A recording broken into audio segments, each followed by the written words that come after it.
గత 4 రోజులుగా రూప్ కుమార్ యాదవ్ గారు నేను అభివృద్ధికి అడ్డుగా ఉన్నానని, అవినీతి చేశానని మాట్లాడుతున్నారు.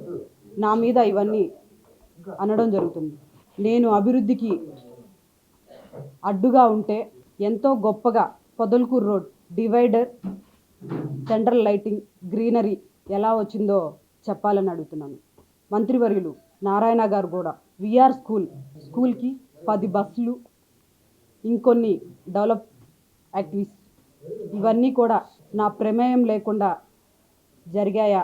స్మార్ట్ బజార్ దాదాపు 200 కుటుంబాలకి ఉపాధి కల్పిస్తున్నామని గొప్పగా ప్రారంభోత్సవం చేయడం జరిగింది.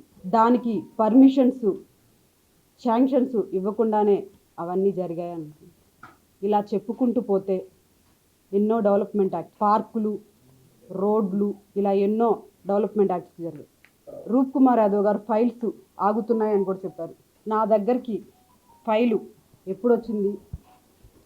అధికారులు తీసుకొచ్చి నాకు ఇచ్చిన డేటు, నా దగ్గర నుంచి వెళ్ళిన టైము రెండు కూడా నా దగ్గర తీసుకొచ్చిన ఫైల్స్ ఉన్నాయి. నాకు ఎప్పుడు తీసుకొచ్చి ఇచ్చారు, మళ్ళీ నేను ఎప్పుడు వాళ్ళకి పంపించాను, డేటు, సైను, ఇది అధికారి సైన్. నా దగ్గర తీసుకొచ్చిన ఫైల్ తీసుకొచ్చినటువంటి అధికారి సైన్ రండి, మీకు నేను చూపిస్తాను. నా దగ్గర ఫైల్స్ ఆగాయని చెప్తున్నారు.